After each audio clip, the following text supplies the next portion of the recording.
Quran chapter 37, verses 16 to 19. Lesson 2750. Title is Resurrection is Indisputable. Chapter Safat. Those who set the ranks. I seek refuge in Allah from Satan, the outcast.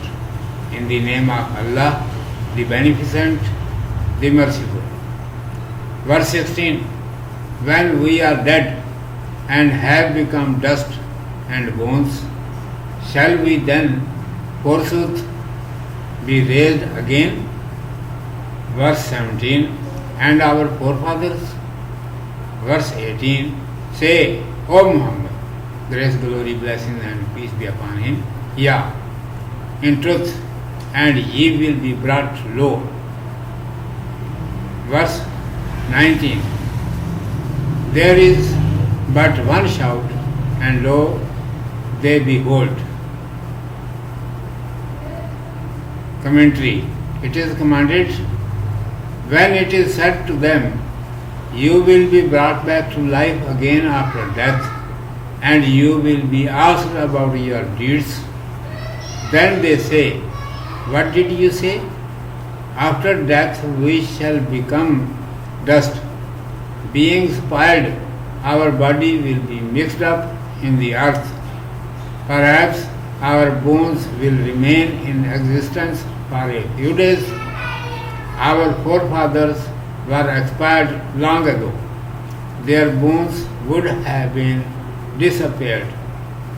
Will our bodies and the bodies of our forefathers come into existence again after being dust? We are unable to understand it. How do you say such thing contrary to reason? As answer to their question, it is commanded, say to them, it certainly will happen because it has been decided by Allah Almighty.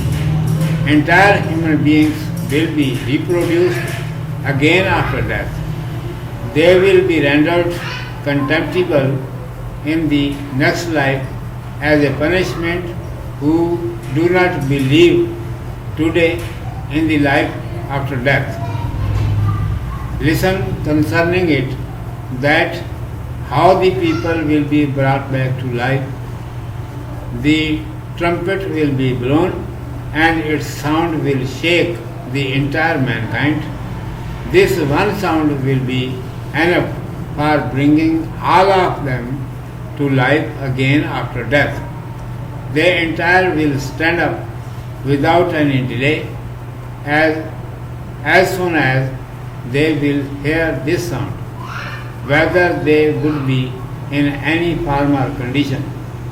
Being astonished, they will begin to see hither and thither that how this sound was which raised them up. Urdu میں سماعت فرمائیے. عنوان ہے مر کر جینا یقینی ہے. اعوذ باللہ من الشیطان الرجیم. بسم اللہ الرحمن الرحیم. اذا متنا وكنا ترابا وعظاما انا لمبعوثون او آباؤنا الاولون قل نعم وانتم داخرون فانما هي زجرة واحدة فإذا هم ينظرون. کیا جب ہم مر گئے اور مٹی اور ہڈیاں ہو گئے تو کیا ہمیں پھر اٹھائیں گے؟ کیا اور ہمارے اگلے باپ دادا کو بھی؟ تو کہے کہ ہاں، اور تم ذلیل ہو گئے. صبح اٹھانا تو یہی ایک جھلکی ہے، پھر اسی وقت یہ دیکھنے لگیں گے. ارشاد ہے کہ جب ان سے کہا جاتا ہے کہ مرنے کے بعد تم دوبارہ زندہ کیے جاؤ گے اور تمہارے اعمال کی بابت تم سے بات پرس ہوگی، تو کہتے ہیں کیا کہا؟ مرنے کے بعد تو ہم مٹی ہو جائیں گے، بدن گل سڑ کر خاک میں مل جائے گا، شاید ہڈیاں کچھ روز رہیں تو رہیں، پھر ہمارے باپ دادا کو تو مرے ہوئے مدتیں گزریں، ان کی تو ہڈیوں تک کا نشان بھی نہ رہا ہوگا، کیا ہمارا اور ہمارے باپ دادا کا بدن مٹی ہونے کے بعد پھر بن جائے گا؟ ہماری سمجھ میں تو یہ بات نہیں آتی، تم ایسی بات خلاف عقل کیسے منہ سے نکالتے ہو؟ اس کے جواب میں ارشاد ہے کہ ان سے کہو کہ اللہ سبحانہ و تعالیٰ کا فیصلہ ہے کہ ایسا ہو کر رہے گا، مرنے کے بعد سارے انسان دوبارہ زندہ کیے جائیں گے۔ آج اس بات کو جو نہیں مان رہے، مر کر جینے کے بعد اس انکار کی سزا میں انہیں ذلت و خواری نصیب ہوگی۔ رہا یہ کہ یہ جینا ہوگا کس طرح؟ اس کی بابت یہ سن لو کہ سور کی آواز سے سب کو جھنجھوڑا جائے گا، ایک جھڑکی سب کو زندہ کرنے کے لیے کافی ہوگی۔ سنتے ہی سب جہاں کہیں بھی ہوں گے اور جس حالت میں بھی ہوں گے اٹھ کھڑے ہوں گے اور بھونچکے ہو کر ادھر ادھر دیکھنے لگیں گے کہ یہ کیسی آواز تھی جس نے ہمیں اٹھا کر کھڑا کر دیا۔ صدق اللہ مولانا العظیم و صدق رسولہ النبی الامی الکریم۔